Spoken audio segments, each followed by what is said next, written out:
안녕하세요. 우주책방마님입니다. 오늘은요, 영어책 한 권 외워봤니? 라는 책 두 번째 시간입니다. 첫 번째 부분에서는 영어에 대한 여러 가지 팁들을 알려주셨잖아요. 자신이 또 어떻게 공부해 왔었는지. 두 번째 시간은요, 시간 관리로 내 인생을 지배하자라는 내용이에요. 어떻게 하면 영어 공부함에 있어서 시간 관리를 할 수 있겠는가? 첫 번째, 습관의 힘이라는 게 나오는데요. 이 습관의 힘이라는 책에는요, 자신이 어떤 습관을 하기 전에는 시작 신호가 있대요. 시작 신호가 딱 나타나고 항상 그 행동을 반복하게 되는 반복 행동이 있대요. 그 다음에 그 반복 행동을 함으로써 얻어지는 만족해 보상 효과가 있다라는 거죠. 이 세 가지 패턴으로 어떤 습관이 생기게 되는데요.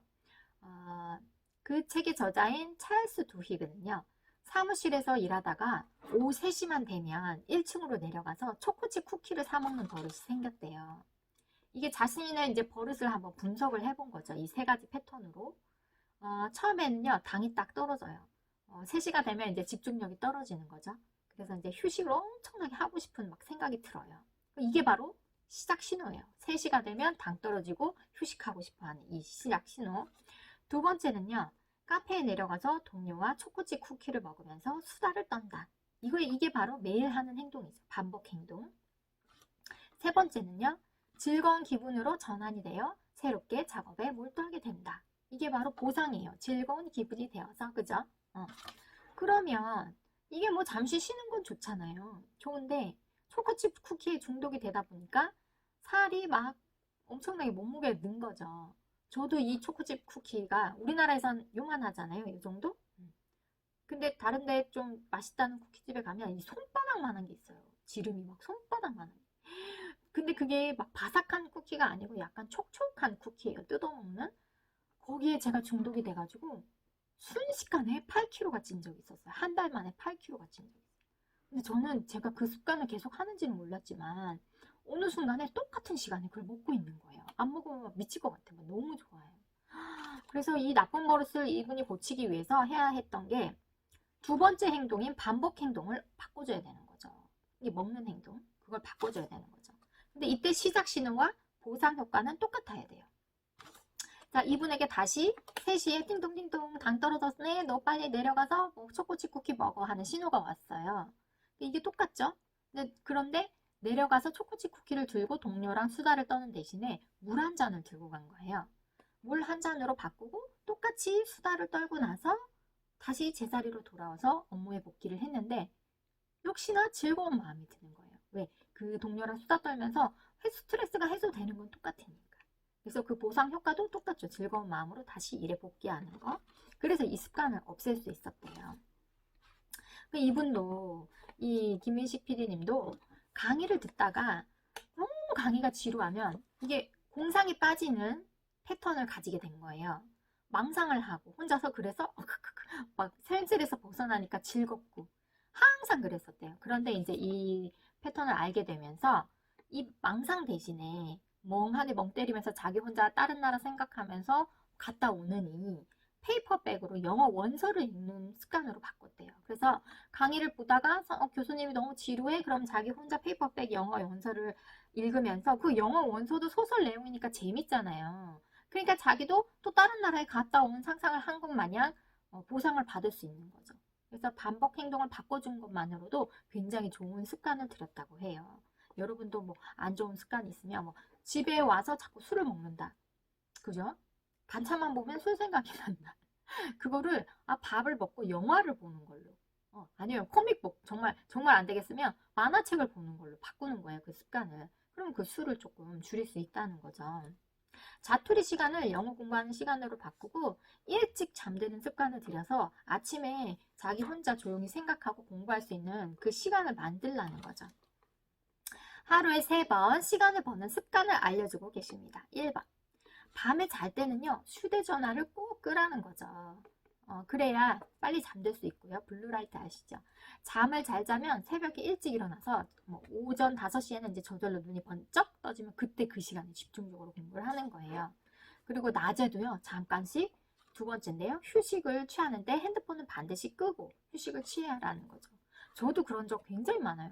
낮에 새벽에 잤기 때문에 너무 잠이 모자라서 진짜 잠이 올 때 누웠어요, 자려고. 딱 1시간만 푹 자면 굉장히 개운할 것 같아. 그래서 누웠는데 이 핸드폰 연예기사 이런 거 본다고. 그 누워서도 그걸 보고 있다가 그 1시간이 훌쩍 날아가 버린 거예요. 너무나 빠르게. 그런데 너무 피곤한 거죠. 못 잤으니까 누워는 있었어도 내 몸이 너무 피곤한 거죠. 그러지 말고 짧은 시간 양질의 휴식을 잠깐이라도 깊게 자면요. 굉장히 몸이 개운하거든요. 이때는 핸드폰도 비행기 탑승 모드로 바꾸시고 주무시래요. 그리고 퇴근하면서 또 휴대폰을 잠시 끄고 집중을 하면서 공부를 하는 게 좋은데, 제가 하나 이제 시켜드릴 거는 포모도로 공부법이라는 게 있어요. 여러분도 들어서 아시는 분들은 아실 거예요.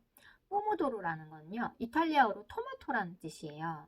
주방에 있던 그 타이머 있죠. 외국에서 아기자기한 토마토 모양의 타이머가 굉장히 많아요. 잘 팔고 관광 상품으로도 많이 팔거든요. 그 타이머를 가지고 자신이 25분 동안 뭔가를 일을 타이머를 맞춰놓고 집중도 있게 하는 거예요. 그리고 나서 5분을 휴식을 하는 거예요. 그리고 또 집중도 있게 25분을 또 공부하고 또 5분을 쉬고, 이걸 4번을 반복하는 걸 한 주기라고 하는 거거든요. 이 한 주기를 하고 나면 충분히 쉬어주는 거예요. 30분 정도 푹 쉬어주는 거. 이거를 포모도로 공부법이라고 하는데요. 이거를 수험생들이 굉장히 많이 써요. 수험생들도 많이 쓰고, 집중력이 없는 아이들 있죠. 이거 제 아들한테 꼭 써봐야 될 텐데 집중력이 없는 아이들은 25분이라는 시간도 굉장히 긴 시간이거든요. 그러니까 처음에는 만약에 정말 안 되겠으면 10분 맞춰놓고 조금 쉬고 2, 3분 쉬고 또 10분 공부하고, 이걸 점점 늘려서 25분 공부하고 5분 쉬고 이렇게 늘려나가면 본인한테도 도움이 되실 거고 아이들한테도 도움이 되실 거예요. 한번 써보세요. 어차피 뭐 10분이 넘어가면 이게 굉장히 효율이 떨어진다고요, 사람들은. 그래서 여러분 영어 공부하실 때 기상 후에 20분 있죠. 딱 일어나서 이제 챙기고 막 나가려고 준비하기 전에 20분 정도, 그러니까 조금 일찍 일어나야겠죠. 20분 정도. 그때 잠시 집중하시고요. 그리고 전철 안에서 20분 정도. 그 출퇴근하는 동안 잠깐씩 공부하는 게 굉장히 많은 도움이 되고 많이 쌓이거든요. 그리고 뭐 한글로 아침에 새벽에 배웠던 그 영어 회화를 영어로만 계속 읽지 마세요. 한글로 번역을 해서 그거를 힌트 단어를 몇 개 이렇게 써놓으세요. 핸드폰에다가 메모지에다가. 그래서 딱 보고 뭐 인사 이런 거 하라고 돼 있네. 아니면 이런 단어를 이용해서 영작을 하라고 돼 있네. 그러면 자기가 한번 그거를 영작을 해보는 거죠. 그 한글 힌트를 보고. 그 다음에 또 뭐 전철에서 내려서 회사나 집까지 걸어가는 10분. 그 다음에 자기 전에 10분.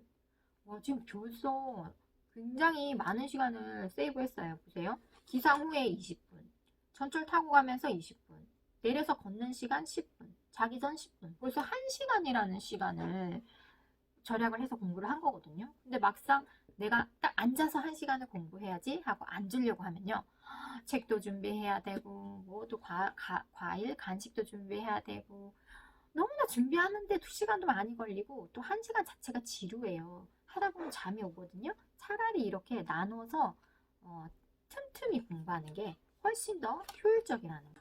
그리고 이제 마지막이 될 것 같아요. 필요가 먼저냐, 욕구가 먼저냐. need, 필요로 하는 것과 욕구, want, 원하다 하는 것. 둘 중에 여러분은 어떤 것을 우선순위에 두시나요? 제가 이제 유스 호스텔이나 뭐 이런 데서 묵었어요, 호텔에서. 그런데 이제 그 직원에게 저는 뜨거운 물 샤워를 하고 싶어요 라고 말을 해요. 근데 I want to take a hot shower 라고 말하는 거하고 I need to take a hot shower 하고 어떤 게 더 직원의 협조를 구하기가 쉬울까요? I want to take a hot shower는 그냥 저는 뜨거운 물에 샤워를 하고 싶어요 하고 I need to take a hot shower는 저는 뜨거운 물 샤워가 필요로 합니다. 왜요? 이게 어떻게 느껴지냐면 후자가 더 강력한 어필을 하거든요. 왜냐하면 제가 몸살 기운이 있거나 감기가 심하거나 하는 식으로 뭔가 찬물 샤워를 하면 안 될 것 같은 이유를 대는 것 같은 느낌을 주거든요. 그래서 니드가 더 강력한 거예요. 결국 자기 관리를 한다는 건요, 인생을 어떻게 사느냐 하는 거는 시간 관리에 달려 있잖아요. 항상 필요를 우선순위에 두세요. 니드를 우선순위에 두시고 하고 싶은 건 그 다음에 하는 거예요. 예를 들어 휴일날 아침에 일찍 일어나서 이제 등산을 가요. 그럼 힘들잖아요. 새벽에 일찍 일어나는 것도 힘들고 등산을 갔다 오는 것도 힘들고. 그렇지만 집에 와서 이제 점심을 막 먹어요. 근데 기분 좋게 점심을 먹고 배가 고팠으니까 책을 읽다가 이제 낮잠을 자고 싶으면 자는 거예요. 얼마나 푹 잘 수 있겠어요. 그 등산을 갔다 와서 그 피곤함에. 그죠? 그리고 또 저녁 때 자기 할 일 할 수 있어요. 그런데 내가 정말 늦잠을 자고 싶어. 원해. 늦잠을 자고 싶어서 실컷 잤어. 그러면 오전 시간 다 보내게 되고요. 점심 먹고 나면 배불러서 이제 식곤증에 퍼져요. 안 나갈 일이 없어. 나가기가 굉장히 어려워요. 갔다 와서 쉴 시간도 없고 이미 또 늦었고 하니까 나가지를 않게 되면 그냥 그 늘어나는 그 뱃살은 나의 죄책감으로 안고 이제 그날 하루를 또 끝내는 거죠. 그런데 오전에 산을 타고 와서 돌아와 쉬면 너무나 여유롭다는 거죠. 낮잠도 달콤해, 휴식도 달콤해. 그래서 운동을 하는 것은요, need, 필요로 하는 거. 내 몸이 진짜 필요한 건 운동이에요. need예요. 그런데 쉰다는 것은 욕망이에요. 제가 원하는 거예요. 그죠? 그러면 이 욕망, 원하는 거, 쉬는 걸 먼저 해야 되느냐? 아니면 내 몸이 필요로 한 거, need, 필요로 한 운동을 먼저 하느냐? 어떤 것을 선택하느냐? 이거죠. 욕망에 충실한 삶을 사는 분들은요, 삶이 고통스럽거나 짧아질 수 있어요. 자기가 하고 싶은 대로만 살게 되면 오래 못 산다는 거죠. 그래서 인간을 위대하게 하는 것은요, 원하는 것보다 필요로 하는 것에 집중하는 행위입니다. 맞는 말인 거죠. 영어 공부도 보세요. 막 자막도 없이 미국 드라마 막 보고 싶어. 자막도 없이 영화극장 가서 막 애니메이션이 막 술술 들렸으면 좋겠어. 이거는 저희가 원하는 거예요. want. 그죠? 정말 그러고 싶어. 하지만 막 힘들게 소리내서 영어 회화를 막 암송을 하고 기본 표현을 100가지도 넘게 외우고 3000단어를 외우고 하는 것은 need. 그 영화 미드를 그냥 듣기 위해서 필요로 한 일이에요. 어느 것을 먼저 해야 돼요? need를 먼저 해야 그 꿈이 이루어지는 거죠. 미드를 그냥 볼 수 있게 되는 거죠. 그죠? 원하는 일은 나중에 하세요. 필요로 하는 일을 먼저 하자.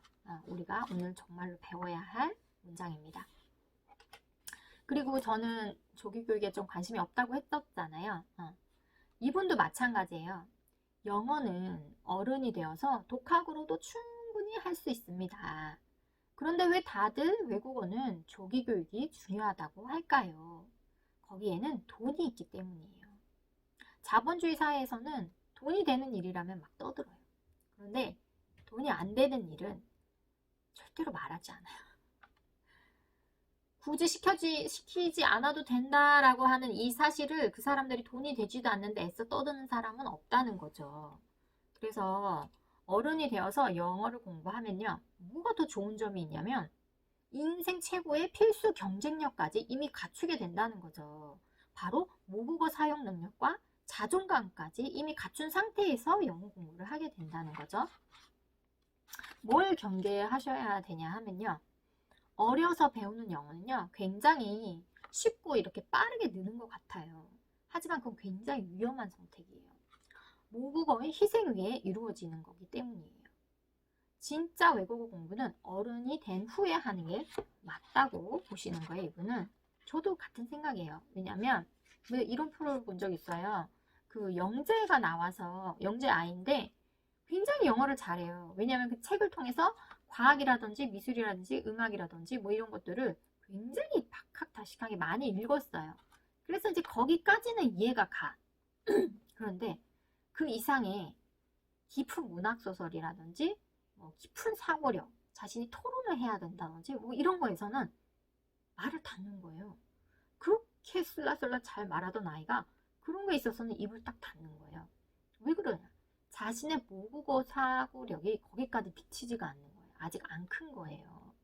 그 아이가 할 수 있는 건 그 아이 나이보다 조금 더한 사고지 정말 깊은 사고는 할 수가 없는 거예요. 그래서 뭐 왈가왈부 할 수 있어요. 이 문제에 대해서는 여러 가지 다양한 생각들이 있으시겠지만 너무 이른 시기에 시켜버리면 아예 부모님이 정말로 뭐 외국어에 완전 능통해서 끝까지 책임을 지실 수 있고 옆에서 계속 24시간 그 환경을 만들어줄 수 있는 상황에서 아무 문제가 안 돼요. 그 애는 계속 영어를 쓰면 돼요. 근데 이제 우리 같이 전혀 영어를 못하는 부모 옆에서 커야 되는데 이제 아이가 영어를 배우기 시작해서 뭐 한계를 뛰어넘고 가기에는 그게 좀 힘들다는 거죠. 일단은 자신의 모국어 실력을 굉장히 많은 책을 읽고 사고력을 깊게 만든 상태에서는 영어로서도 그 정도의 깊은 사고력을 가진 말을 할 수도 있고 글을 쓸 수도 있다는 거. 그게 이제 이분의 의견이시고 저도 이제 동조하는 바이죠. 그리고 여러분 영어를 하실 때 영어뿐만 아니라 어떤 일을 하실 때 여기 무슨 말이 나와 있냐면 몰입의 즐거움이라는 게 나와 있어요. 몰입은요 쉽지는 않지만 그렇다고 아주 버겁지도 않은 과제를 극복하는데 한 사람이 자신의 실력을 온통 쏟아부을 때 나타나는 현상이다. 몰입을 한다는 건 말이죠. 이 수준도 잘 잡으셔야 돼요. 너무 쉬우면 맥이 빠져요. 자꾸 슬렁슬렁하게 되고 이 정도쯤이야 뭐 이렇게 되거든요. 그런데 또 너무 어려우면 엄마 못하겠어 포기하게 되는 거죠. 그러니까 내가 할 수 있는 실력보다 약간 너무 버겁진 않아. 근데 약간 긴장감은 들어. 이 텐션을 유지할 수 있는 이 정도의 수준을 가지고 자꾸 열심히 나 이거 좀 한번 해보고 싶어. 나 이거 오늘 좀 공부해서 알아보고 싶어. 라는 몰입도를 가지게 하면 굉장히 그 일이 향상이 빨라지는 거죠.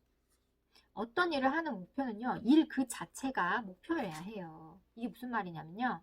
어떤 일에 성과를 염두에 두고 일을 하잖아요. 그러면 세 가지 장애물이 나타난다라고 해요. 첫 번째요. 내가 이 일로 뭔가 성과를 내야 돼. 이런 부담감을 안으신 분들은 이런 문제가 생긴대요. 첫 번째, 반드시 성공해야 한다는 압박감이 심하게 몰려오는 거예요. 나 이거 성과 내야 되는데, 나 이거 성공해야 되는데, 막 이런 압박감에 시달리고요. 두 번째, 실패를 했을 때 보람을 느끼기가 힘들어요. 당연하죠. 내가 실패를 했다는 것은 성과를 이룰 수 없다라는 거잖아요. 나 이 일은 그냥 쓰레기가 된 거예요. 근데 그게 아니에요. 자기가 지금까지 이 일을 하기 위해서 엄청나게 노력을 했잖아요. 그 노력 자체가 나의 보람이고 내 인생에 또 이만큼의 자산이 쌓인 건데 그걸 깡그리 무시하는 거야. 왜? 나는 결과를 원하는데 결과가 안 나왔잖아. 그럼 이거는 쓰레기 같은 일인 거야. 그렇게 보시면 안 된다는 거죠. 어떤 일이든 그냥 하는 일은 없다고, 그냥 하는 노력은 없다고 했잖아요. 버려지는 노력은 없다. 꼭 머릿속에 새기세요. 어떤 일이든 버려지는 노력은 없다. 세 번째는요. 일하는 과정이 즐겁지가 않아요. 성과를 염두에 두고 하면요. 일하는 과정이 즐겁지가 않아요. 제가 유튜브를 하는데 만일에 나는 뭐 구독자 뭐 몇만 명을 만들어내겠어 하는 게 목표예요.